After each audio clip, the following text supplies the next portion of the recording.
¿Listos para algo real? Bienvenidos a Nada Más que la Verdad. ¿Jura usted decir la verdad, toda la verdad y nada más que la verdad? ¿Y quizás compartir alguna que otra historia? Soy Edgardo y aquí arrancamos cada programa con una propuesta muy simple. Este es el lugar donde las conversaciones fluyen sin filtros ni ataduras. Nos sentamos con personas fascinantes para charlar de todo, sin guiones ni segundas intenciones. Hola, ¿cómo andan? Buenas tardes. Estamos en Nada Más que la Verdad y mi persona fascinante de hoy es María José, que está acá con nosotros y que es psicóloga y biotecnóloga. Sí. Buenas tardes, muy buenas tardes, muchas gracias por el espacio. Sí, soy psicóloga y soy biotecnóloga. Biotecnología tiene que ver un poquito con ingeniería genética, genética molecular, ¿sí? Un poquito para ubicarlos. Y también soy psicóloga y hoy me desempeño como psicóloga infanto-juvenil. Tengo una formación en psicología de adultos, primero, y la hice pura y exclusivamente para comprender a los niños y a los adolescentes, y después me formé para trabajar con adolescentes y niños. ¿Y cómo fue el traspaso de biotecnología a psicología? Porque van de la mano hasta por ahí nomás, ¿no? Porque es entender, calculo yo que vas a entender cómo funciona de la manera más chica el ser humano, y después vas más a entender compleja, la psique, más vas conductual. A entender, claro, vas a entender la parte que es opinable, básicamente, que es la cabeza de cada uno. Sí.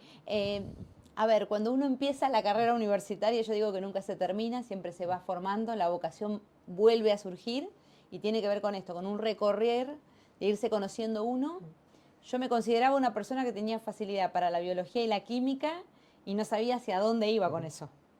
Y bueno, empecé la carrera de biotecnología, me desenvolví, me desempeñé mucho en laboratorios farmacéuticos, trabajé con placas de Petri, observando células, ¿sí? Observando al microscopio cómo era el crecimiento celular, de qué se trataba la comunicación dentro de la célula, y una de las definiciones más importantes es que estamos constituidos por células, los seres humanos, y las conductas que realizamos muchas veces están atribuidas al entorno en el que estamos, como le pasa a las células, ¿no? Cuando los ponemos justamente a evaluar o a observar en un microscopio, en una placa de Petri.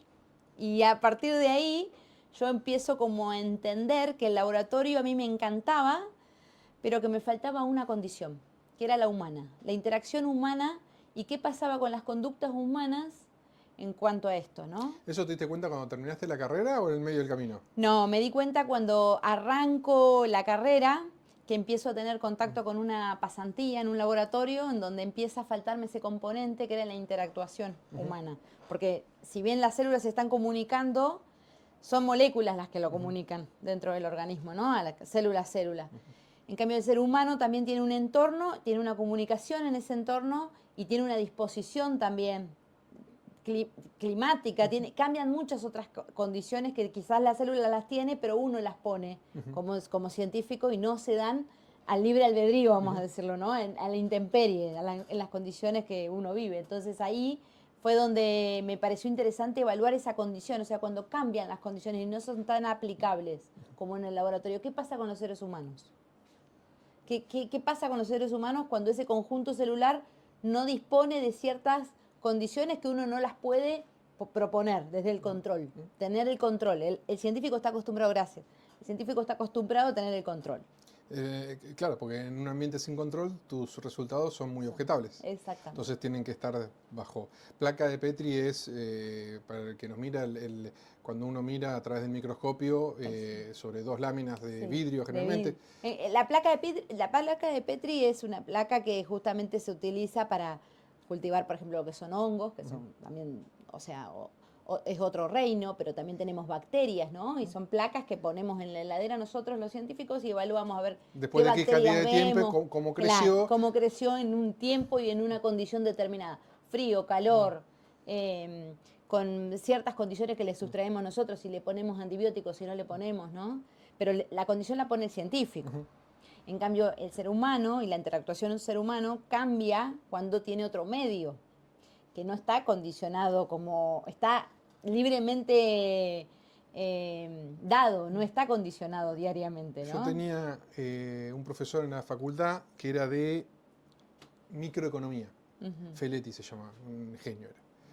Y nos explicaba, justamente, ambiente controlado o no controlado, que en el caso de Argentina, en el Mundial del 2006, hicieron un estudio después de que le había ganado, un partido 6-0 en el Mundial, no me acuerdo si fue contra Croacia, no, Mundial del 2006, el segundo equipo que jugaron, lo fui a ver, no me sale el nombre. Bueno, que habían ganado 6-0, había actuado y fue el gol de Saviola, Riquelme y demás. La productividad en Argentina había aumentado un 70% de un día para el otro. Algo que no está en líneas generales en toda la industria, ¿no? Que habían hecho un estudio. Y que cuando en el 98 había quedado eliminado Inglaterra, en Inglaterra el índice de ACV y demás se había disparado en un 50% por la famosa mala sangre, ¿no? Del pensamiento que te envenena, te tensiona el cuerpo y te genera o te predispone a lo que ya tenés de base. Y ese es un ejemplo en el cual eres un ambiente no controlado. Exactamente.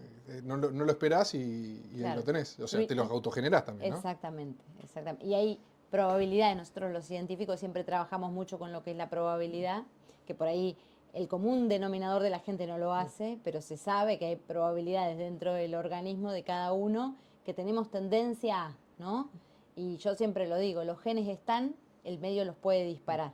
Y lo que hacemos, aquellos que estamos hoy en la salud mental, es ver las conductas de esos sujetos que manifiestan el resultado de esa activación de los genes en resultado de esa condición que el medio les proporciona en una situación determinada, ¿no? Vos estabas en biotecnología, terminaste la carrera y después empezaste psicología, ¿o lo hiciste a la par? No, terminé la carrera, ejercí, trabajé de eso, trabajé durante la carrera de biotecnología, me recibí y una vez que finalicé, seguía en el laboratorio pensando cómo llegar a las personas. Entonces, tenías una desconexión entre lo que hacías en el laboratorio y lo que querías para tu vida, básicamente. Sí. ¿Cómo quería llegar a la comunidad? Siempre me resultó muy atractivo el tema que era cómo el científico puede llegar a la sociedad, cómo podemos llegar sin ser personas tan distantes o sin ser personas únicamente investigadoras de nuestras áreas de confort, digamos, porque elegimos temas en donde nos sentimos cómodos, en donde nos sentimos felices. Sí, a ver, tenés que sentir la posibilidad de llevarlo adelante, porque si no sentís la posibilidad de llevarlo adelante, no vas a conseguir financiación, no vas a conseguir materiales, no lo vas a poder hacer. O sea, tenés que convencerte primero para... Exactamente, pero si bien está eso, a mí me parecía muy importante que llegara todo lo que uno se lleva, digamos, dentro del conocimiento y dentro de lo que pone a prueba a las personas. O sea, cómo llegar dentro de lo que uno sabe a las personas. Eso siempre era algo que me quedaba inconcluso dentro del laboratorio, porque yo decía, como biotecnóloga, ¿cómo llego a la humanidad a explicarle, no sé, que los genes están y el medio los activa? ¿Cómo explico un poco aquellas cuestiones que el medio puede condicionar? Y si quizás, por ejemplo, en una familia hay 3 hijos, cómo uno puede responder, cómo otro no puede responder, si se dan en el mismo ambiente y bajo los mismos padres, la conducta y el crecimiento y el desarrollo de esa familia. O sea, ¿cómo es que pasa todo esto? Era algo que me planteaba en el laboratorio que no me podía responder entre el microscopio y las placas de Petri y los tubos de ensayo, ¿no?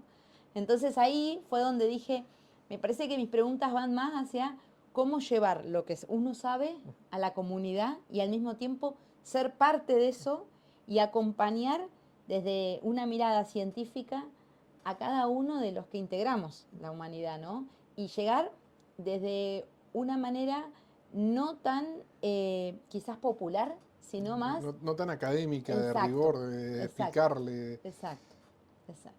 Sí. ¿Qué opinión te da la epigenética? La epigenética me parece sumamente interesante, es una gran materia que, o sea, yo cuando tuve proteómica y genómica tuve la posibilidad de cursar textos que en mi carrera en realidad no hubieron textos académicos, porque nosotros trabajamos mucho y estudiamos mucho desde lo que son los papers, que se están terminando de armar en el mientras tanto que nosotros vamos estudiando como biotecnólogos, porque los científicos están día, mañana, tarde y noche detrás de la evaluación de esta epigenética y de lo que se va descubriendo detrás en la medida en la que se está leyendo el ADN, ¿no? Una vez que se abrió el código genético y se dio esa posibilidad, podemos encontrar una fascinación de información que antes no teníamos la posibilidad de encontrarnos y de darnos el lujo de conocer para considerar ciertos estudios, para considerar ciertas evaluaciones. La epigenética, por ejemplo, muchas veces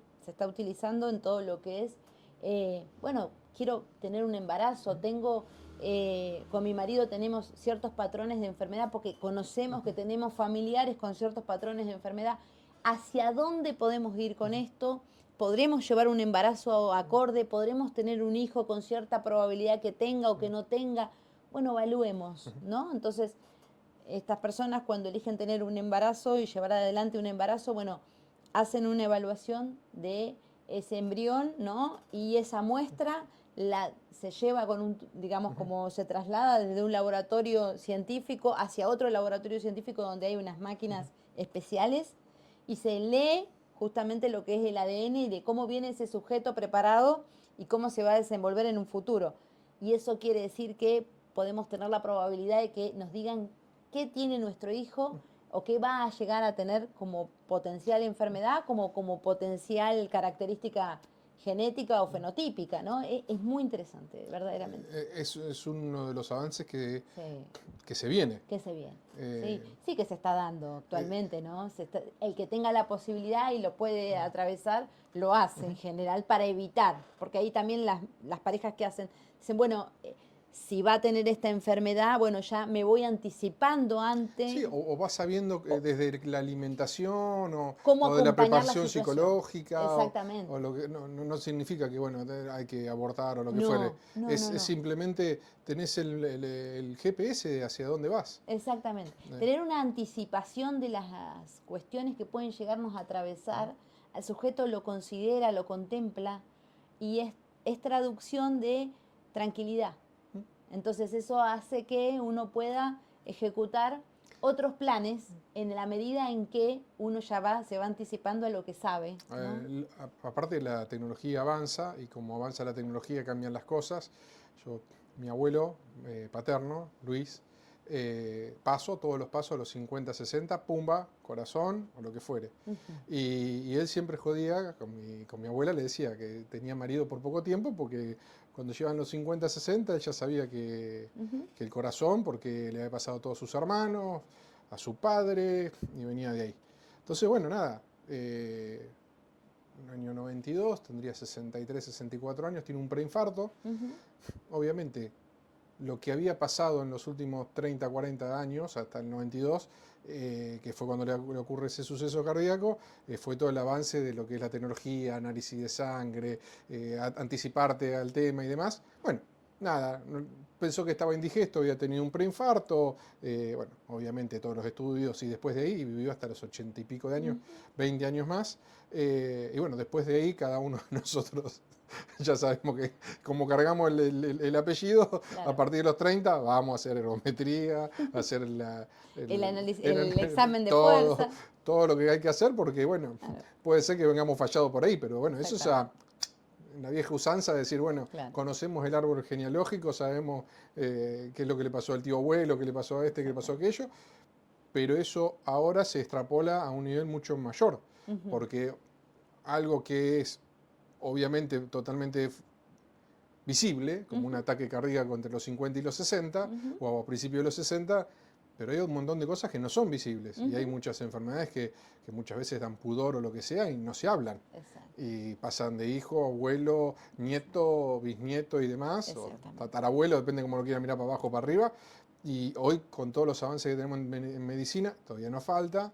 Creo que con la inteligencia artificial vamos a pegar otro salto importante en la lectura de los análisis y demás, pero vamos hacia, no un mundo libre de enfermedades, pero sí un mundo con un montón de información que vas a saber de vos mejor que vos mismo. Exactamente, y un poco esa es la tendencia y lo que se trata de buscar también en la cura, ¿no? hacer la medicación más hacia la persona y no hacia lo que le hago al común denominador. O sea, si yo hago una medicación o estoy en base formándome para realizar una medicación, se está tratando de ver, bueno, cuáles son los genes que se expresan, qué tipo de enfermedad es la que tiene el paciente y a partir de eso realizar una medicación acorde para que no destruya otras cualidades que sí son favorables para ese paciente y no necesariamente aplicarla si no es necesario, ¿sí? Saber qué hacer y qué no hacer. Hoy la farmacogenética está evaluando los genomas para evaluar justamente esto. Tengo una población que es de cardíacos, perfecto, tengo que cuidar estas variables y también tengo que cuidar estas otras, pero no necesariamente tengo que a todos los enfermos cardíacos dar la misma medicación, sino considerar el ADN del sujeto. A mí me pasó que, viajé, tengo la oportunidad de viajar y demás, conocer otros países, y en el medio me pasó con uno de mis hijos, con el del medio, que nada, cayó enfermo, vamos a un hospital, allá son clínicas y demás. ¿Con quién más? No, con mi hermano también pasó lo mismo. Que, bueno, vas al hospital, a la clínica, te hacen análisis de sangre, te ve, y con mi hija me pasó lo mismo la última vez que tuvo COVID, sí. Sacan análisis de sangre, perdón, me voy volviendo, sí, pero el procedimiento fue el mismo. Análisis de sangre, patrones cardíacos, que pim pum pam, y te van con la orden. Voy a la orden a la farmacia y me preparan el medicamento en el momento. Y ese medicamento dura exactamente las cantidades de dosis que tenía que durar de determinada manera. Yo acá voy al médico y el médico me receta la misma pastilla que le receta a todo el mundo. Y yo tengo que tomar la pastilla y a veces es más horas, entonces la receta me cubre una caja y necesito una caja y media, o me cubre una caja y necesito 3/4 de caja. ¿Estamos atrasados en lo que es farmacéuticamente con respecto al resto? ¿O es parte del otro de un circo para cobrarte más? No, yo creo que, a ver, nosotros tenemos un gran ente regulador dentro de lo que es farmacéutico y también a nivel de medicamentos, que es el ANMAT, ¿sí? Y que realmente tiene gente muy abocada y realmente está trabajando a ciencia cierta y realmente considerando. El tema es cuáles son las regulaciones de cada país, ¿sí? Cada país tiene su regulatoriedad, o sea, regula según sus condiciones dentro de la política que conlleva y dentro también de las atribuciones que el país tiene como posibilidad, ¿sí? O sea, un país se acompaña de política, de regulación y de todo lo que es una cuestión tecnológica, ¿sí? Entonces, esto que nosotros lo decimos en una charla que resulta apasionante, conlleva un montón de trabajo, de equipamiento, de lectura, de trabajo masivo, como asiste la inteligencia artificial hoy. Resumiéndonos, el paso de decir, bueno, quiero buscar información sobre la epigenética y tenemos los últimos papers de la epigenética, hay hoy maquinarias que en el mundo quizás están en actividad y acá no es que no estén, pero quizás hay menos, ¿no? O quizás hagan falta mayores recursos para el país también. O sea, es algo que es muy importante apostar a la ciencia de nuestro país para seguir en vanguardia de esto, porque tenemos todo lo que se precisa a nivel capacidad. Argentina tiene una capacidad extraordinaria a nivel intelectual. ¿Y por qué? Porque somos apasionados. Así como lo somos en el fútbol, así como lo somos en muchos deportes, más allá del fútbol, somos apasionados también de la ciencia. Y yo he visto varios laboratorios, me he cruzado con muchísimos profesionales en este tiempo que he, digamos, atravesado como biotecnóloga y como psicóloga, y me doy cuenta que principalmente tiene que ver con nuestra idiosincrasia y esta mezcla de genes que traemos de todo el mundo, porque nosotros no somos de una sola línea, somos una mezcla y en la diversidad es la calidad que somos, ¿sí? Entonces es muy importante esto, que se sepa que más allá de lo que por ahí uno mire cómo llega, en este caso, a tus manos un medicamento, es saber que por detrás es más allá por ahí de un ente regulador o de una sola cuestión, sino que hay varias cuestiones que se tienen que articular, que se tienen que dar en provisión a todo ese trabajo para que llegue a vos un medicamento en tanto tiempo, a tantos días, y que se vence en tanto tiempo también, ¿no? Lo de la fecha de vencimiento, yo, de los medicamentos, también, ¿no? Yo soy... creo que una de las cosas que yo tengo a mi favor es que cuando estoy aburrido, no, voy a buscar qué es lo que hay para ver, a leer. Yo había leído que en el ejército de Estados Unidos hizo un estudio del vencimiento de los fármacos. Y porque tienen stock de lo que sea por un montón, en caso de que tengan guerra o lo que fuere. Y habían descubierto que la fecha de vencimiento de los fármacos bajaba el nivel de efectividad del componente, pero seguía haciendo efecto. Entonces, ya habían dejado de comprar fármacos durante unos años y dicen, bueno, de última, tomen el que está vencido, que durante 5 o 10 años, depende del medicamento, seguía funcionando. Claro. Hay una estabilidad, los principios de los medicamentos es que tienen una estabilidad. Lo tenían, ¿no?, guardado en un lugar donde estaba alejado de la humedad, del sol y demás, ¿no? Tiene una estabilidad, un tiempo, ¿no? Pero en general lo que se traduce a la población es que por favor se respete la fecha de vencimiento, porque verdaderamente no tenemos una posibilidad de controlar la adecuación en la que se tiene que conservar esa medicación. Entonces, hay personas que pueden ser más conscientes de un cuidado, de un medicamento, no sé, abierto, como por decirles, no sé, un jarabe para la tos, ¿no? Y esas condiciones que tienen, ese jarabe que queda abierto, la condición, mucha gente lo pone dentro de la heladera. Y hay muchas personas que no leen la etiqueta y la dejan por fuera, y tenemos bacterias que les encanta. Sí, o están por fuera del rango de temperatura. Exacto, o hace mucho calor, ¿no? Entonces, y las bacterias sobreviven tanto al frío como al calor, y los hongos lo mismo, ¿no? Entonces esto es muy importante considerarlo para que no es un capricho la fecha de vencimiento, sino que lamentablemente al no estar dentro de un laboratorio el medicamento en sí y no tener las condiciones adecuadas, decir, bueno, a ver, hay una fecha en donde ya el medicamento no va a tener el efecto que tiene, que nosotros realmente convencidos y como firmamos dentro de lo que es el protocolo del medicamento, es como está. Sí, porque si te hace efecto un 10% menos y tenés un tratamiento de 10 días, es como que un día menos lo tomes.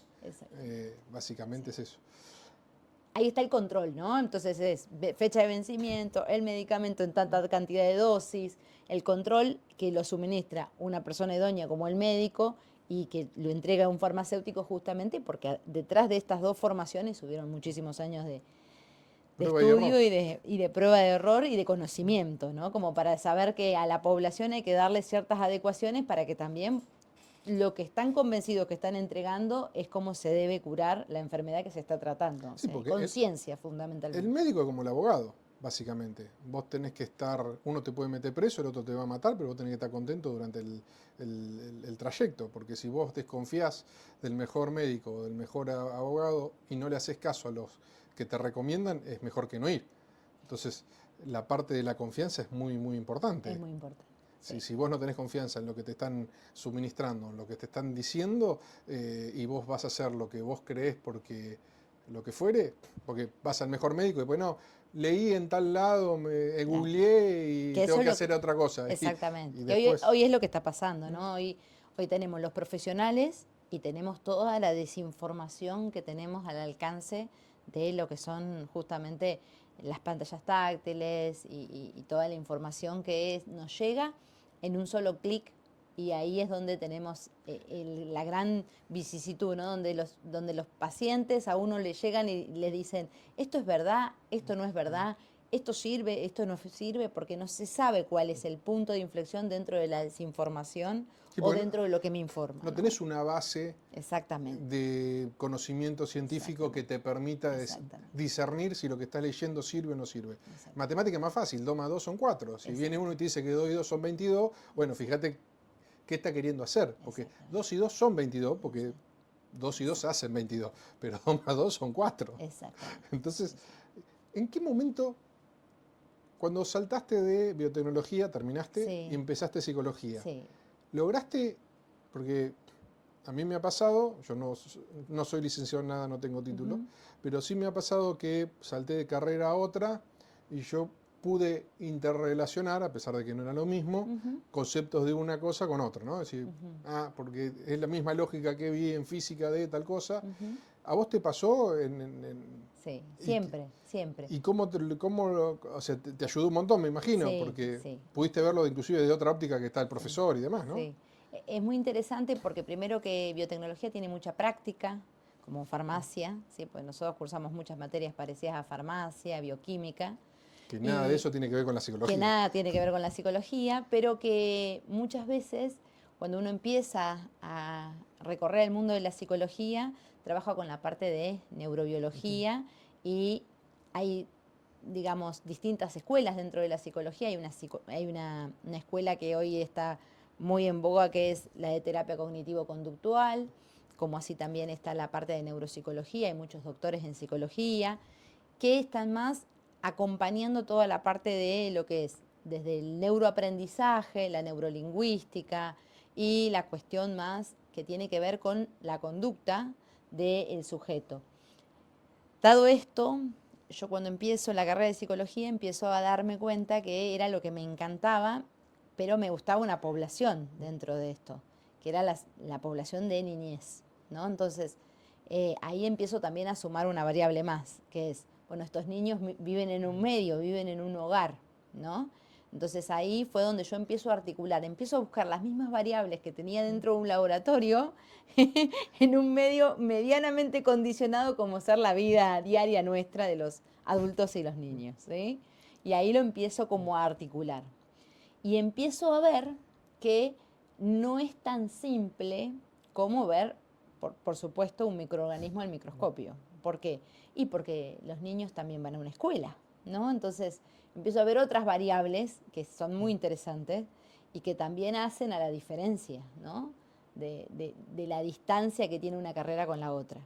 Pero verdaderamente siempre mi interés, o por lo menos mi formación, fue de la mano de la vida y de la biología. O sea, para mí es extraordinariamente interesante entender que las funciones ejecutivas, la memoria de trabajo, la memoria a corto plazo, el lenguaje, son principalmente la mano que a uno después lo va a llevar a un desenvolverse dentro de la lectura y la comprensión, lectoescritura. Luego voy a aprender a partir de esa lectoescritura a entender lo que estoy escribiendo, luego de lo que voy a entender de lo que estoy escribiendo a implementar mis propias oraciones y a partir de eso ser digamos, una persona que puede comprender un texto, ¿no? Y ya llegando a un cuarto grado, un quinto grado, ¿no? Puede sacar ideas principales. Entonces, es como que una fue uniendo la otra, ¿no? Entonces, todo se une. Sí. Le fui buscando un orden, ¿no? Todo tiende al caos, dicen los científicos, ¿no? Y es cierto. Al final la entropía gana. Al final la entropía gana, pero mi lucha es interminable a esto de poder acomodar lo más posible esa entropía, ¿no? A extraerlo a un medio más parecido a la biotecnología, ¿no? La entropía, en definitiva, es cuando se te termina todo. Exactamente. Vas hacia la decadencia, básicamente, por una cuestión de degeneración, de reproducción celular tras reproducción celular, y fallas y te salen las arrugas y demás, que es la edad. Pero en el mientras tanto, en tu mini laboratorio, vos podés ir controlando las variables si tenés una buena alimentación, haces deporte, tenés una vida social sana. Y hay una parte que tal vez, corregime si que es una expresión muy propia, pero hay cosas que hemos tomado por sentado que están mal. Vos no le vas a dar una cerveza o un whisky a un chico de 5 años, pero sí le vas a dar una pantalla a un nene de 2 para que no grite. Y en la cabeza, o no le vas a dar una línea de cocaína a un chico de 5 años, pero sí le vas a dar a un nene de 2 años 3 horas la tablet para que no llore durante el viaje. Y en la cabeza, corregime si me equivoco, te activan, no todo lo igual, pero regiones adictivas parecidas. Sí. todo impacta en el mismo circuito que es el circuito de recompensa, ¿no? Todo impacta, esto que estás nombrando, ¿no? Una adicción más en una droga específica como la cocaína, en una sustancia como puede ser el alcohol, en un cigarrillo, ¿no? En el tabaco, digamos, como sustancia. Y hoy tenemos el tema que es muy interesante, que tiene que ver con esto, con la utilización de las pantallas táctiles, de la tecnología en general que se está dando a disposición de los hogares y a la cual tenemos acceso todos, grandes y chicos, ¿no? Hoy esto está marcando un punto de inflexión que quienes, digamos, así como lo dije hace 5 minutos, mi lucha es incansable ante esa posibilidad de controlar, ¿no? De que la entropía sea la menos, ¿sí? Y que podamos tener la menor proporción de entropía dentro de lo posible y lo más controlado en cuanto a lo que es el límite y la consideración de lo que eso significa, ¿no? Como adultos ante el uso de la tecnología. Es una parte muy importante esta consideración de conocer qué estamos entregando cuando damos una pantalla para un niño de 2 años, ¿no? No importa si es YouTube, No. si es la canción para que aprendan inglés, No. si es un jueguito inocente. En la cabeza te activa los mismos circuitos de recompensa que cualquier droga, inclusive que si querés que la obesidad que el del gordo como yo, que va y se come un chocolate, 3 alfajores o se come medio kilo de helado, como está, que necesitas la recompensa y después te queda latente, tenés la pulsión hacia eso. ¿Qué trabajo nos está haciendo falta como sociedad para bajar este concepto como una cuestión de que, porque hoy lo más normal del mundo es tomar el teléfono, tomar la pantalla, total, después se la saco y ya está, y si grita mucho se la vuelvo a dar, que es la versión moderna de que el nene nunca llore ni le pase nada, para que se críe entre algodones, así tiene todo y va a ser buena persona, y después termina siendo tremendo malcriado. Eso es una apreciación siempre mía, ¿no? ¿Qué crees que nos está faltando como sociedad para que entendamos que un celular, se lo dé la abuela, el padre, la madre, el tío, una tablet, de manera indiscriminada durante mucho tiempo, te pudre la cabeza igual que cualquier otra cosa? Principalmente yo creo que hoy es conocer.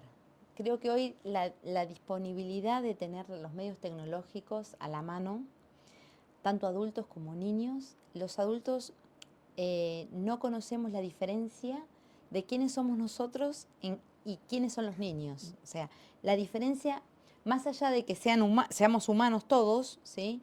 El cerebro de un niño está en desarrollo y el cerebro de un adulto ya se desarrolló.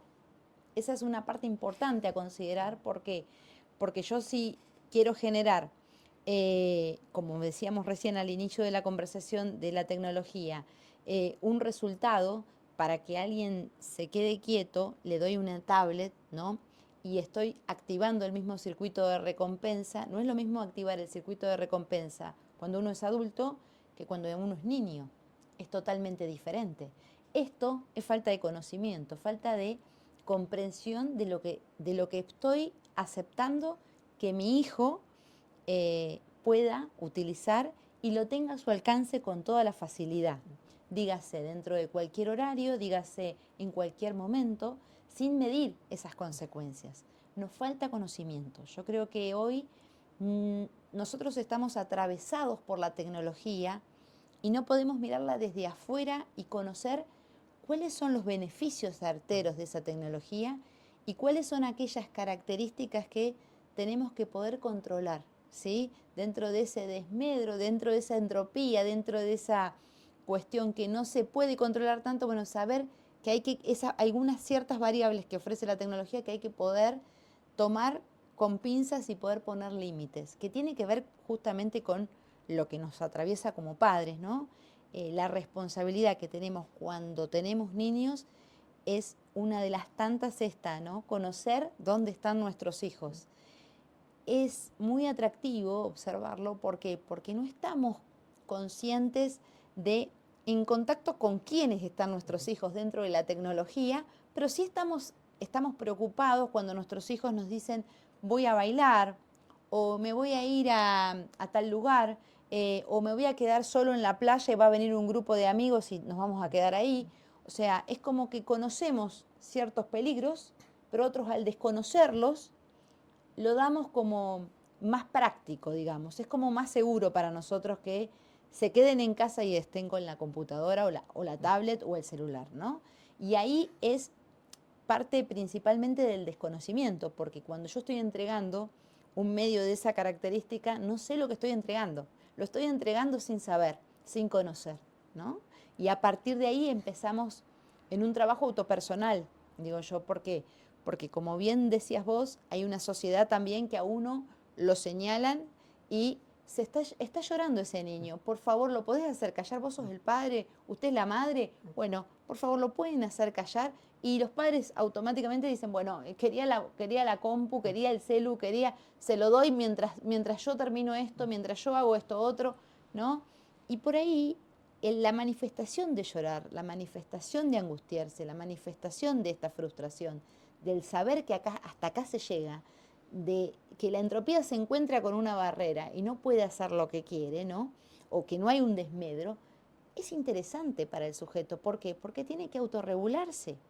Como adultos tenemos que saber que si nosotros logramos proponer esto como sentencia dentro de nuestro sistema neurológico, al niño le estamos ofreciendo la posibilidad de autorregularse y de saber que hay un medio que me está mirando, de saber que soy yo el sujeto que está llorando y que me están observando como diciendo, bueno, ya se va a callar, ¿no?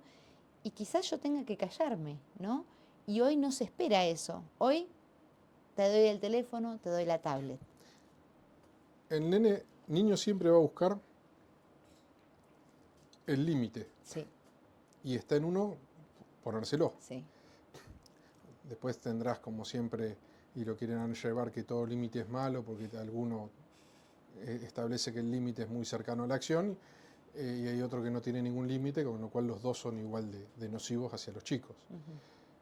Pero uno tiene que tener y poner un límite, porque esa persona, que si no tiene límite, después tiene que comportarse con el resto de la sociedad, y si no sabe comportarse el resto de la sociedad, porque ya no está papá y mamá, después termina siendo un paria, o después termina teniendo un paria social, o después termina teniendo problemas de conducta porque no sabe integrarse, porque no, con el resto de sus pares nadie, el resto sí le va a poner límites, si no se lo pones vos como papá, se lo va a poner el resto porque le va a explicar, no, somos todos iguales acá en el jardín de infantes, en el primario, en el secundario.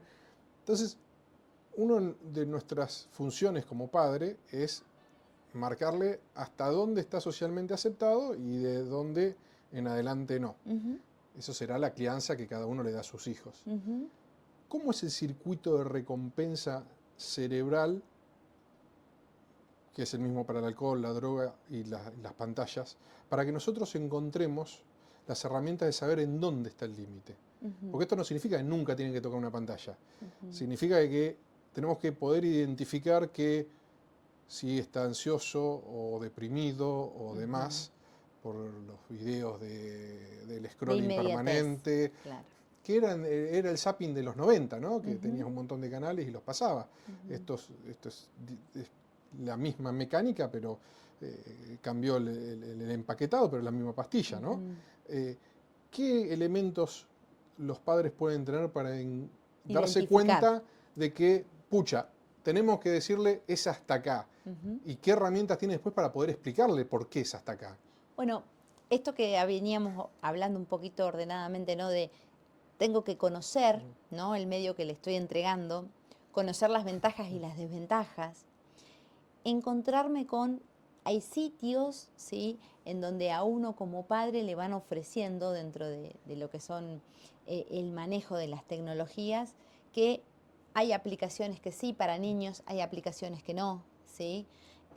Yo frecuento mucho lo que es los distintos papers y las distintas búsquedas bibliográficas que hay de ciencia en cuanto a lo que son las redes de contacto que llegan a nosotros como científicos, y lo que se observa principalmente es que una de las cuestiones que desencadena esta cuestión de tener la posibilidad de poder frecuentar la tablet, el celular o la computadora, es que empiezo a tener una sintomatología, ¿sí?, como indicador de este circuito de recompensa activo, que es inmediato, que tiene que ver con, por ejemplo, la depresión, ¿sí?, las características que se dan dentro de... Primero, la utilización se está viendo que la utilización se da antes de los 2 años, lo cual dentro de la Asociación de Pediatría, como así toda la cuestión científica, imposibilitaron y sugieren que por favor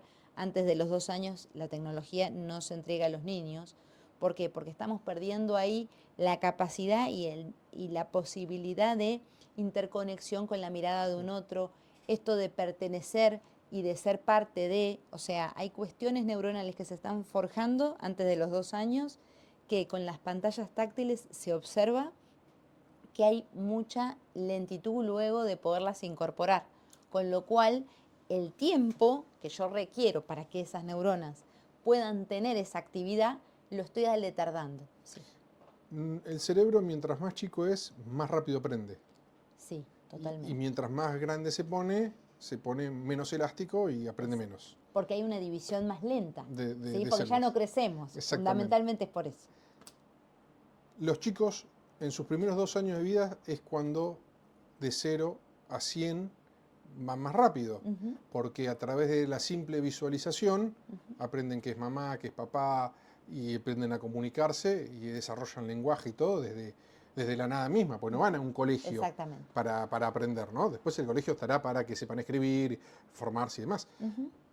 Y todo eso la pantalla se lo consume y hace que después, en el resto de los 2 años en adelante, quede más disociado con la realidad. Exactamente, queda más aletardado justamente. Entonces se ve que de 0 a 2, que propusieron dentro de la Asociación de Pediatría, dijeron, bueno, por favor imposibiliten las pantallas dentro de lo que es la responsabilidad de los padres, porque los médicos lo pueden sugerir, pero los padres son quienes lo suministran o no.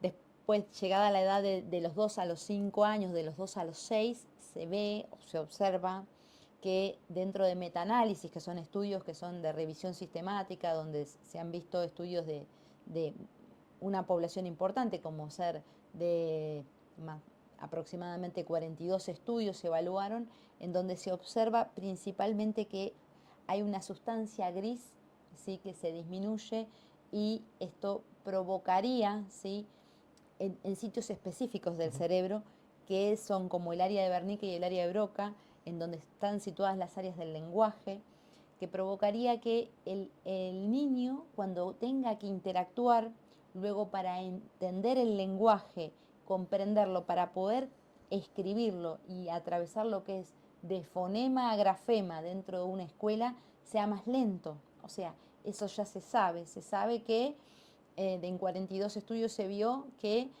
justamente el niño aletarda el tiempo de posibilidad de comprensión del lenguaje que me está transmitiendo un otro para poderlo pasar por escrito debido a la exposición a pantallas. Entonces tengo que tener un control del uso ilimitado de las pantallas, ¿sí? Y el uso ilimitado de las pantallas, y acá cuando digo pantallas, muchas veces vienen a mi consultorio y me preguntan, María José, pantallas grandes, pantallas chicas. Lamentablemente las pantallas suman todas. No es que hay una pantalla que va a ser más efectiva que otra. Se está viendo dentro de estudios que hay pantallas que son mucho más complejas, que son las pantallas más reducidas. O sea, las pantallas del celular son más problemáticas que las pantallas amplias, ¿sí?, como el televisor. Pero a la hora de la sumatoria se vio en lo que es preadolescencia y primaria, se está observando que esta disminución de la escritura, ¿sí?, de la escritura manual y la interpretación de cómo escribo y copiar, ¿sí?, se ve disminuida justamente por esta dificultad de haberme expuesto en este periodo de 2 a 6 años a una pantalla. Entonces el uso tiene que ser controlado y a conciencia y bajo una responsabilidad.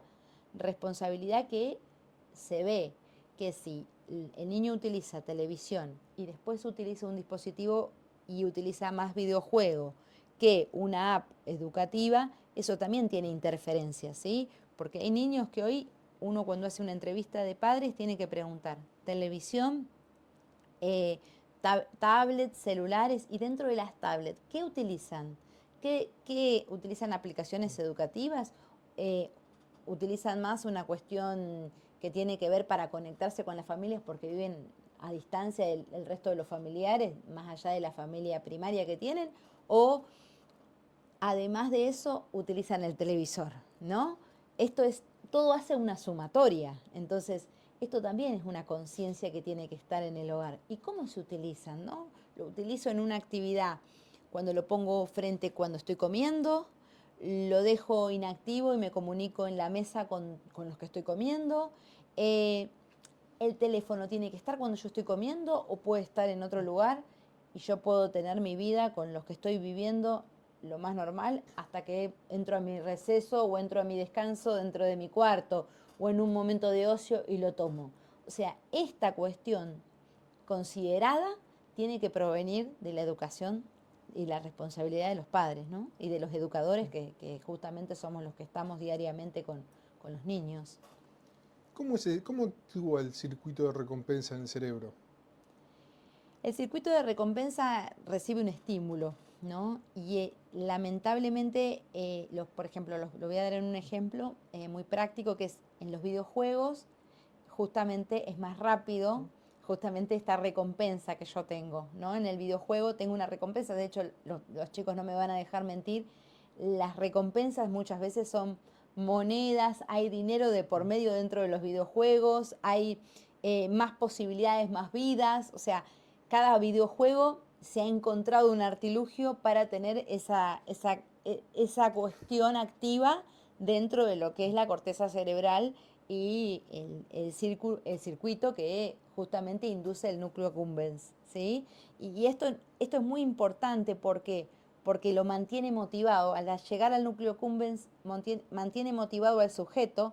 El sujeto está todo el tiempo recibiendo esa posibilidad de seguir. Dosis chiquititas. Exactamente, microdosis y la posibilidad de llegar siempre a contener algo más o mejor, ¿no? Por ejemplo, estoy jugando, tengo la recompensa de tener una vida más y mi mamá me dijo, es 1 hora y se termina.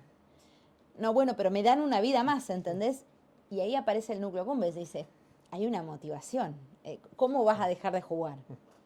Te están ofreciendo un ratito más de esa posibilidad que vos podés tener, ¿no? Es como una posibilidad más a ese suministro de droga, es una posibilidad más a esa satisfacción por la injerencia de tabaco, es eso, ¿no? Esas microdosis. Esa microdosis, ¿qué es lo que libera en el cerebro? ¿Endorfina? ¿Qué es lo que libera? Exactamente, son hormonas que justamente... O sea, para ponerlo en bruto, y corregime porque vos sos el especialista, Sí. yo entro, me aparece un cartel, lo que sea, agarro las monedas y todo eso, tiqui, tiqui, tiqui, tiqui. Después las recompensas son nada, pero son un montón de nada, muchísimo por cero Como es ir al cero, casino, ¿no? Y en tu cabeza vas teniendo, cada vez que vos aplicás o ves o cambia y los colores y demás, pequeños estímulos de endorfina en la cabeza, en el cerebro, ¿no? Que es el propio cuerpo el que lo libera. Exactamente. Nuestro propio cuerpo es el que está estimulándose y justamente se nota y se observa dentro de lo que es el cerebro que afecta a regiones en ese cerebro que se está desarrollando. El tema acá es la importancia, ¿no? Es un cerebro que se está desarrollando, que yo tengo el tiempo para hacerlo cada vez mejor, ¿sí? Por eso es la responsabilidad y el cuidado que tenemos que tener y la conciencia que hay que tener. ¿Por qué? Porque este cerebro está recepcionando estas microdosis y ¿qué está haciendo justamente? Esta microdosis está estimulando cada vez más que yo quiera continuar en eso, tornándose en una adicción. Y en esto... Porque cuando lo sacás, no tenés más endorfina en la cabeza. No tenés, claro, las no tenés hormonas más droga no están más. en la cabeza. Las hormonas no están circulando. Claro, o sea, se corta el circuito hormonal, ¿no? Digamos. Y eso te induce un bajón. Exactamente. Y de ahí sale la depresión. Exactamente. Está la depresión, hay tendencias suicidas, se está observando dentro de lo que es el campo de la salud mental, que hay tendencias suicidas. Se sabe hoy que todas estas cuestiones que tienen que ver con el cutting, el autoflagelamiento, las autolesiones, están totalmente relacionadas por momentos con esta situación en donde hay una cuestión que tiene que ver con esta necesidad de estar en contacto y en contacto con esta tecnología. Porque ¿sí? estos son microdosis, que el nene está todo el tiempo tiqui, tiqui, tiqui, taca, taca, taca, tiqui, tiqui, tiqui, y está durante horas recibiendo de parte de su propio cerebro dosis de droga, de endorfinas, que le dan placer para que cuando se termine tengas el bajón. Exactamente. Que es lo mismo que es el alcohólico, el que es compulsivo para, no sé, para la comida, el drogadicto y demás. Después está en síndrome de abstinencia porque quiere volver al estado que no es natural, porque no podés vivir lleno de endorfinas porque también te quema la cabeza. Exactamente. Sí, que ahí está la dopamina, ¿no? Hay varias que están ahí justamente activando y desactivándose. Y esto es algo interesante, sin ir a un lenguaje científico y tenerlas que nombrar. Es importante, volviendo a tu pregunta de hoy que decías, mirá, ¿cuáles son las características que vemos los padres o qué podemos hacer los educadores para darnos cuenta, ¿no? Justamente son síntomas de depresión, de aburrimiento, de irritabilidad, de negación, de enojo, ¿sí? Si ustedes observan a un niño cuando le retiran la tecnología, a un niño de 5 o 6 años le retiran la tecnología, es una irritabilidad inmensurable que me parece más importante que saber si es la dopamina, la serotonina que están activas dentro de la corteza cerebral, sino que los padres van a ver conductas que son sumamente desbordantes e incontrolables. Y eso es al punto que vamos los psicólogos. Qué importante que es, además de tener la responsabilidad y conocer lo que estamos entregando, es en este momento de irritabilidad cuando se desencadenan nuestros hijos por una acción que nosotros no conocíamos y por supuesto nos podemos equivocar como todos, conocer que tengo que sostener ese límite, tengo que conocer que tengo que sostener ese momento de decir, no, mira, la tecnología la vas a utilizar media hora a la mañana y media hora a la tarde, 1 hora a la mañana, 1 hora a la tarde. Va a haber un control y una conciencia de eso. Y siempre y cuando vos hagas deporte, porque se ve que cuáles son los determinantes, digamos, de estar frente a las pantallas táctiles. Y justamente el perder el deporte, o sea, no, se nota y se ve y se sabe, y hoy dentro de ciencias se ha investigado y se ven dentro de se redacta dentro de los papers que los niños están perdiendo la cuestión de las habilidades sociales, la elección por los deportes, la elección por entender el aburrimiento como tal y buscar otra forma de salir más allá de la tecnología. Se sabe justamente el reflejo que produce esta cuestión de, bueno, desencadenar una depresión, desencadenar una autolesión, desencadenar preocupación. ¿Por qué? Porque hoy también se sabe también, dentro de distintos papers se ha observado que los niños hoy están preocupadísimos si en las redes sociales alguien likea o no likea su foto, si alguien comenta o no comenta su foto, si alguien está atento o no está atento. Hay una preocupación incansable cuando no es parte de ellos, por eso también se pide y se sugiere dentro de justamente del marco de pediatría que por favor los niños no tengan contacto con las redes sociales a menor edad de los 12, ¿sí? 12, 13 años recién ahí podrían llegar a tener algunos contactos con ciertas redes sociales, no con todas, sino arriba de los 18, ¿no? Porque es una conciencia que hay que considerarla y hay que tenerla en cuenta. Hay cuestiones que nos podemos encontrar siendo niños o padres, acompañantes de niños, donde tengamos que explicar situaciones que muestran las redes sociales que no están al alcance de los recursos neurológicos que puede tener un niño. Los niños no tienen el alcance de comprender ciertas cuestiones que atravesamos los adultos o que hacemos los adultos y que posteamos dentro de una red social, ¿no? Para ponerlo en contexto, hay muchas cosas que uno tiene miedo de decir o de hacer en función del qué dirán. Cuando sos chico tendrás más o menos, de acuerdo si eras más extrovertido o más introvertido y demás. Cuando lo llevas a una red social, Creo que lo peor que te puede pasar al principio es haber pegado con algo y tener un montón de likes o de reproducciones o lo que sea, porque después vos vas a volver a querer eso y vas a modelar tu ser en función de ver qué es lo que podés tener y vas a dejar de crecer en función de eso. Exactamente. Porque yo quiero que fulanito me ponga el corazoncito, me comente, que se comparta o lo que fuere. Lo ves en caso de gente grande, ¿no? O sea, y en caso de un chico, por ejemplo, el hígado no está preparado para procesar alcohol antes de, no sé si son los 16 o los 18 años. Con lo cual, cuando vos sos menor y tomás alcohol, va directo al cerebro, no se filtra. ¿Tenemos algo en el cerebro que procese esta nueva irrupción de tecnología cuando somos más grandes? ¿O lo único que tenemos es un poco más de sabiduría? No, tenemos, o sea, terminamos de cerrar la cuestión cognitiva, ¿no? Tenemos una evolución como humanos en donde tenemos una primera instancia de desarrollo y finalmente, pasados los 25 años, tenemos un desarrollo cognitivo finalizado, en donde ya tenemos las áreas estructurales y sistemáticas al modo de poder interpretar al otro, cómo me visualiza, cómo me mira, cuáles son los gestos que tiene. A los 25. A los 25, sí, entre 25 y 30 años. Recién ahí estás cognitivamente desarrollado. Sí, estás completamente, sí, se podría decir que sí. O sea que dentro de 20 años, o dentro de 15 años, vamos a tener las primeras personas que están con pantallas desde chicos. Exactamente. Y vamos a ver cómo se desarrollan cognitivamente de manera completa. Sí. Y cuáles fueron nuestras certezas y cuáles fueron nuestras adversidades, ¿no? Cuáles fueron nuestras principales,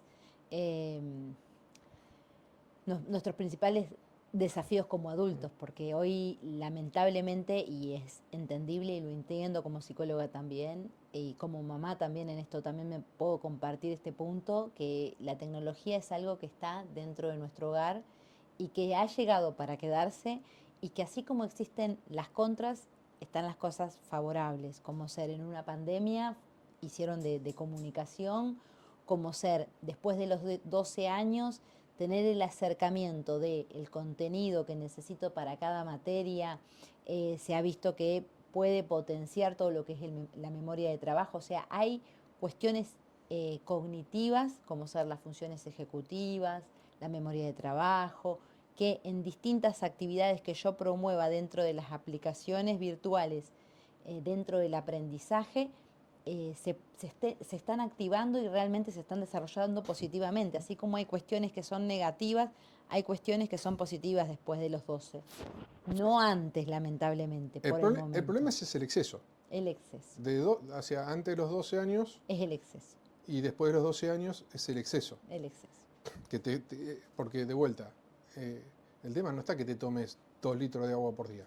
El tema es que si te tomas 6 litros de agua por día vas a sacar el potasio que tenga y te va a morir de un infarto. No importa la edad que tengas.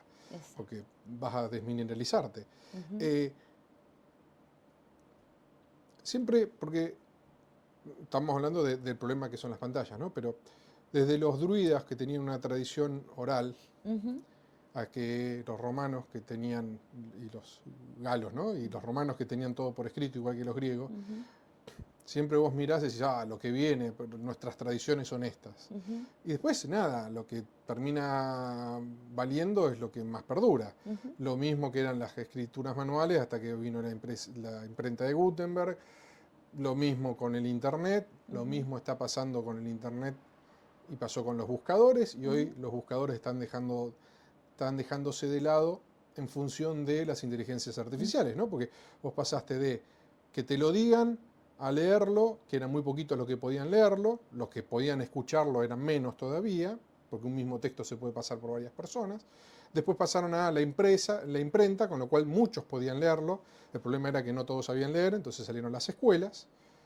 Después tuviste el Internet, donde tenías un montón de información, pero no sabías cómo buscarla. Apareció Google a los 5 o 10 años, Yahoo y un par más, y tuviste buscadores. Entonces, el acceso a la información no era inmediato, porque tenías que buscar qué querías, y en función de cómo sabías buscar era listado de un montón de cosas que tenías, Y hoy con la inteligencia artificial lo achicaste aún más, porque yo pongo en la inteligencia artificial, quiero saber tal o cual cosa, y si obviamente tengo una base de lo que estoy preguntando, me va a contestar y voy a decir, me ahorré de googlearlo y de buscar en 3 artículos cuáles eran las ideas principales, porque me lo está diciendo la inteligencia artificial.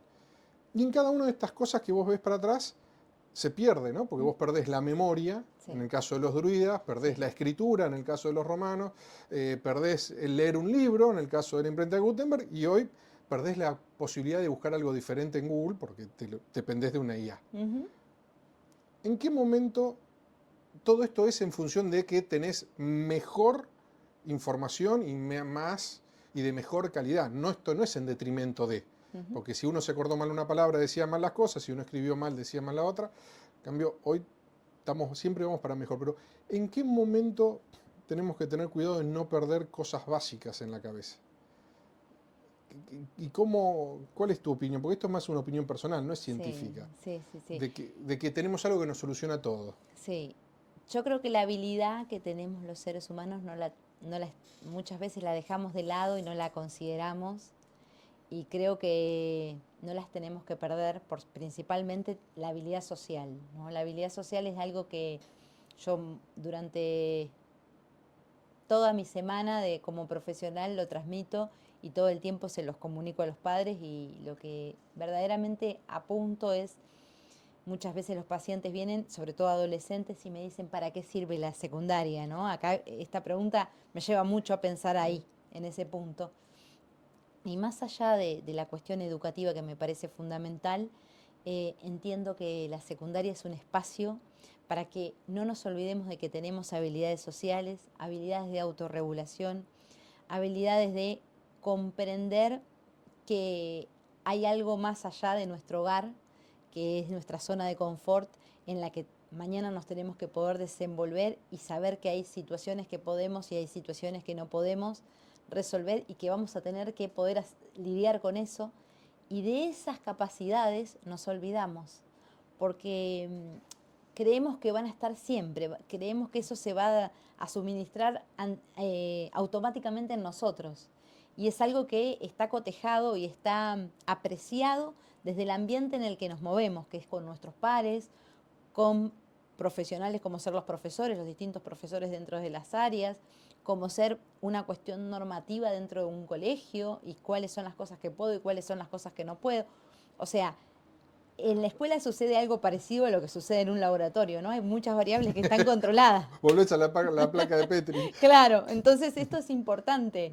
¿Por qué? Porque hay cuestiones que tienen que ver con los seres humanos que no las consideramos y nos olvidamos de lo que sí tenemos. O sea, si nosotros nos ponemos, muchas veces vienen a preguntarme, pero en primaria, ¿podrían estar escribiendo ya con los teclados de las computadoras? ¿Por qué están escribiendo? Hay que explicarles nada más que imprenta mayúscula y ya está. Y hay un porqué se escribe en cursiva, y hay un porqué en manuscrita, en imprenta mayúscula. Y hay un porqué, o sea, esto es importante y es algo que a nosotros nos fue formando como personas y que también nos relaciona mucho dentro de los planos educativos que no son menores y que han llegado a grandes valores, como ser, por ejemplo, la pedagogía Montessori, la pedagogía Waldorf, se apoyan mucho más en lo que es cursiva que imprenta. ¿Qué es eso? Son cuestiones de pedagogías, o sea, de maneras de enseñar el aprendizaje distintas a las convencionales, a las que tiene la norma, ¿no?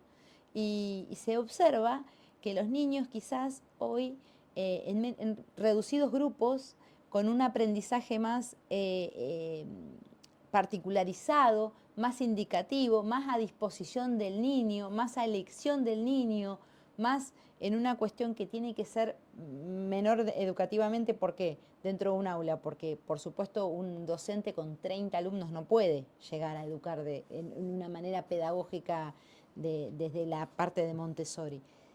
Si tiene la cantidad de docentes que tiene que tener, sí, pero si no, se dificulta mucho el ámbito de esa pedagogía, claro, pero sí lo que se puede dar es más cursos individualizados, digamos, de 10, 15 personas, ¿no?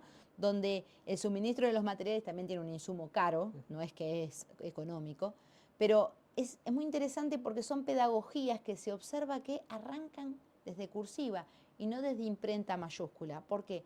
Porque se entiende que el movimiento del niño arranca desde la cursiva, como la cursiva, ¿no? En cambio, la imprenta mayúscula es más doctrinaria, más estructurada, más de la norma, ¿no? Que es un poco como nos forman en la escuela, ¿no? En general tenemos más una postura de esa índole.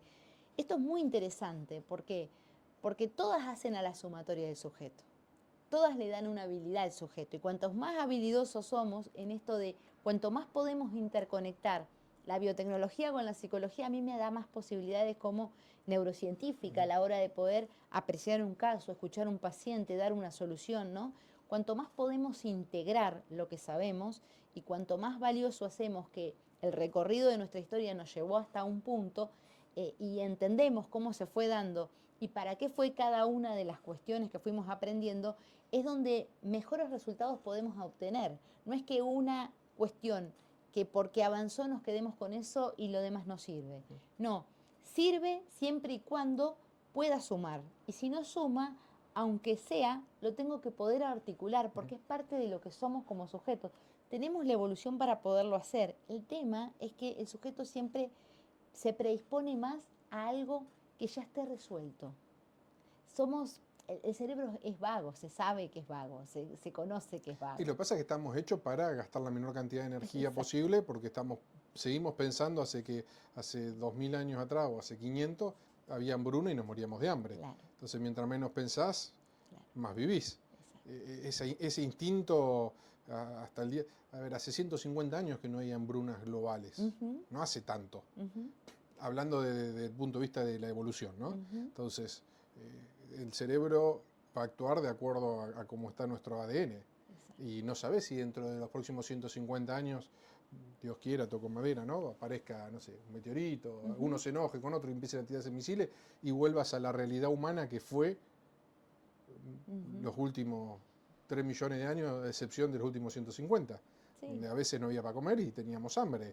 Entonces, también en función de eso, también es como vos tenés las discriminaciones, la xenofobia, el racismo, por el otro lado la religión, porque son ideas doctrinarias que te ahorran pensar. Y como te ahorran pensar, el cerebro dice vamos por acá. Entonces, todos los que tienen determinada característica son determinada cosa. Todos los que tienen determinada característica como yo son buenos, pues yo soy bueno. Esas generalizaciones están hechas para que el cerebro gaste la menor cantidad de energía posible. Sí, y hoy lo que nos sobra es energía, porque hoy comida hay de por más, ¿no? O sea, y lo que digo es a nivel global. Hoy hay más gente que se muere de sobrepeso que gente que se muere de hambre. Obviamente, habrá lugares donde no hay comida o situaciones económicas complicadas, pero la realidad del mundo es la opuesta a la que fue durante toda nuestra historia como seres humanos. Sí. El cerebro se entiende como, o sea, es un órgano que justamente cuando aparece la neuroplasticidad se comienza a comprender de la importancia de ser neuroplástico, de considerar integrar todo lo que soy y hacia dónde, con lo que tengo, hacia dónde llego y hacia dónde podré llegar.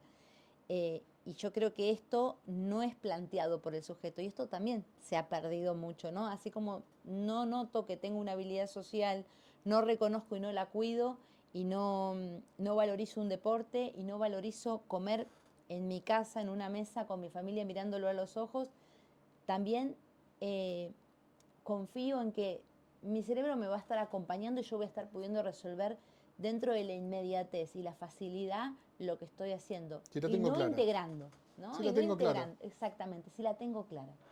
En vez de empezar a, como decir, bueno, a ver, y si me pasara esto otro, ¿qué podría llegar a pasar? ¿No? Poner otras hipótesis en juego y salir siempre todo el tiempo y desconfiar. Yo siempre digo, desconfíen por ahí de los pensamientos y propónganse alternativas. Es parte de un gran ejercicio y un cerebro activo, ¿no? Es perezoso, eso es lo que tiene. Sí, y muchas veces el primer pensamiento que te viene no es necesariamente bueno. Exactamente. El otro día vi una frase de Mel Gibson, vi un reportaje que le habían hecho que está bastante tocado de la cabeza, ¿no? Pero siempre me pareció un tipo fascinante. Y él decía, mi primer pensamiento no es culpa mía. Pero el segundo y el tercero sí, si le doy bola a lo que yo sé que está mal. Dice, porque si el primer pensamiento no es bueno, y yo sigo, sé dónde termino. Mel Gibson es un alcohólico que está recuperado y demás, no es una persona que, más allá de que cosa normal, al margen de, tiene el cerebro tengo el cerebro lleno de huecos, justamente por sus compulsiones y por sus traumas y demás. ¿Cómo llegaste a Pinamar? ¿Cómo llegué a Pinamar? Pandemia. Pandemia me trajo a Pinamar, no lo conocía. No conocía Pinamar.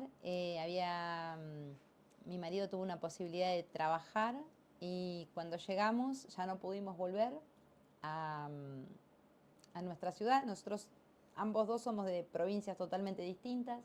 Mi marido de Santa Fe, yo soy de Neuquén. Y el punto medio, más o menos. Y vivíamos en Buenos Aires. Vivíamos en Buenos Aires y bueno, se dio la posibilidad de vivir acá.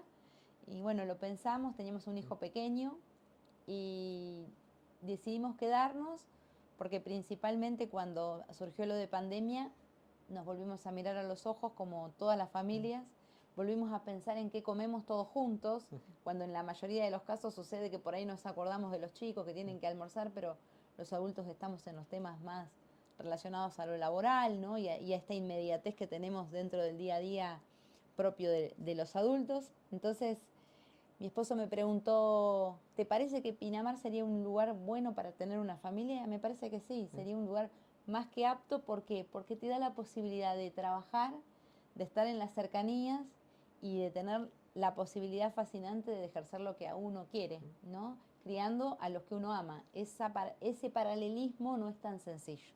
En las ciudades grandes, en general, los que hemos vivido en ciudades grandes sabemos que si uno está trabajando, quizás tiene que salir a las 6 de la mañana de su casa y vuelve a las 8 de la noche. Y nuestros hijos sabemos que están al cuidado de, o están en una escuela hasta las 6 de la tarde y después 2 horas más al cuidado de, hasta que uno llega, ¿no? Y esto es algo que tanto él como yo lo evaluábamos mucho, porque los dos nos criamos en ciudades pequeñas en el momento que nos criamos nosotros. Ahora son ciudades grandes, pero en ese momento eran ciudades pequeñas. Y tenían los mismos códigos que tenemos nosotros acá. Y claro. Tocó madera, esperemos que sigamos. Sí, yo tengo un pedazo de madera siempre acá. Esperamos que lo sigamos manteniendo. Porque es una esencia muy linda. ¿Te hemos tratado bien los pinamarenses? Sí. La verdad que estoy muy agradecida. Es muy interesante estar acá. La verdad que es una población muy, muy contenedora. Tengo la posibilidad de tener mi hijo en deporte, en actividades como idioma. La verdad que la pasamos muy bien como familia. La calidad de vida que tenemos, si más gente la conociera, más gente viviría acá. Sí. Tenemos una falla, creo, y esto a nivel muy personal, en salud, ¿no? Pero después tenemos casi todo. Con la UAD y demás tenemos educación y demás, y somos uno de los pocos destinos en la Argentina que le pueden ofrecer a alguien las oportunidades que ofrece Pinamar. Sí. Y la verdad que tiene algo que es maravilloso, que la posibilidad de la naturaleza. O sea, esto es lo que hablábamos hoy, ¿no? La cuestión que tiene que ver con la tecnología. La tecnología, si bien tiene ventajas y desventajas para los adultos y para los niños, en este punto creo que la naturaleza es quien nos puede dar una mano a los adultos para acompañar a estos niños y empezar a hacer grupos para que los niños tengan espacios de juego, de diversión, de actividades al aire libre. Esto compensa lo que es la inmediatez, la preocupación porque alguien me dé un like, el jueguito que me va a posibilitar dar una hora más y estar más enganchado en esto que estoy haciendo dentro de la pantalla, más que patear una pelota, más que jugar una escondida, más que ir a buscar piñas abajo de un pino. Es muy importante darle lugar a la naturaleza y a lo que la naturaleza nos puede proveer dentro de lo que es nuestra responsabilidad como padres y acompañar en la dinámica diaria, porque si bien esta ciudad tiene una actividad común, como todas las ciudades, de lunes a viernes, sábados y domingos hay más tiempo y hay más posibilidades de recrear, de hacer, de proponer, de tener sitios de interactuación en niños, porque de eso no nos tenemos que olvidar, que tienen que interactuar. En la medida en que ellos puedan interactuar visiblemente, conductualmente, saberse interpretar, saber quién va a agarrar una pelota, quién la va a traer, quién la va a patear. Esto no es poco, no tenemos que perder esta capacidad como seres humanos, ¿no? Y es de lo que nos estamos olvidando. ¿Por qué? Porque la pantalla no me da la posibilidad de tener un otro. Si bien me da la posibilidad de escucharlo al otro que me dice, no, te equivocaste, mirá, le pegaste mal o hiciste mal ese tiro, no tenemos la posibilidad de ver un gesto, de leer un gesto, y es parte de la comunicación. No nos olvidemos de toda la comunicación que traemos hasta el momento. ¿Cómo te ves dentro de 10 años? Hace 10 años atrás estabas en Capital, 5 años estás en Pinamar. En Pinamar, sí. ¿Cómo te ves dentro de 10 años? Soy una fiel apasionada de lo que es la neuroplasticidad, la neurología. Busco formaciones constantes para estar detrás de eso y me gustaría trabajar con equipos de otras partes del mundo y traerlas a Argentina en visión de poder articular, ¿no? ¿Qué se ve con el diario del lunes y qué posibilidades tenemos nosotros para anticiparnos y no cometer los mismos errores? Porque eso sí se puede saber, ¿sí? Sabemos que en Australia estaban las redes sociales disponibles y se pidieron que por favor los adolescentes no tengan acceso a redes sociales por las cuestiones en salud mental que estaban trayendo a consecuencia. O sea, conociendo lo que está pasando en el mundo, podemos nosotros anticipar ¿Eso fue positivo para la población australiana? Por el momento se está viendo que se había abierto a la población todo y se pedía que por favor los chicos estudiaran con tablet, trabajaran con computadoras.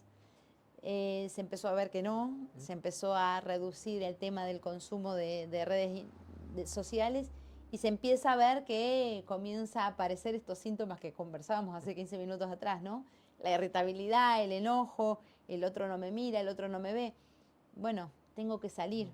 Es como nos pasó lamentablemente con la situación que pasó en Bahía Blanca, ¿no? Tengo que salir a comunicarme con un otro. Tengo que salir adelante. Me quedé sin casa, me quedé sin lugar, me quedé sin mi auto, me quedé sin trabajo. Tengo que salir adelante. Tengo dos posibilidades. O me quedo en mi casa sin las redes sociales y enojadísimo, o salgo, ¿no? Y ahí está. La propuesta es ahí, a salir a ese cerebro que a veces es perezoso, ¿no? Y que tiene todo a su alcance en una red social y que de golpe eso ya no está. Y bueno, se está viendo ahora que se empezó a tener por lo menos más comunicación entre los estudiantes, porque es muy importante, estamos perdiendo esas habilidades que son muy favorables para nosotros, que nos traen, que también hay una genética, como digo, nosotros tenemos una habilidad muy linda dentro de lo que es Argentina y Latinoamérica, que somos una mezcla. Entonces hay genes que si bien dan la tendencia más introspectiva, hay otros que somos más extrovertidos y esa entremezcla contribuye a que la descendencia también tenga esa particularidad de ser distinto y no tener un solo linaje, ¿no? Y esto ayuda a que tengamos más facilidad de resiliencia, a poder salir de estas adversidades, de estos permisos, de estas cuestiones que se posibilitan. Y esto hace que este cerebro, en vez de quedarse con lo que tiene, pueda salir a buscar nuevas, a forjar nuevas soluciones. Forjar nuevas soluciones da mucha satisfacción. Da mucha satisfacción. Lo que pasa es que al principio cuesta, como todo. Pero si nosotros tenemos, yo siempre lo digo, si lo tenemos fácil, no va por ahí. No dura. No va por ahí. ¿Qué recomendación le darías a alguien que tiene 50 años, 60, con respecto a mantenerse activo en su gimnasia cerebral? El deporte, fundamental. Se sabe que las endorfinas... Deporte no es levantar peso 500 kilos, es...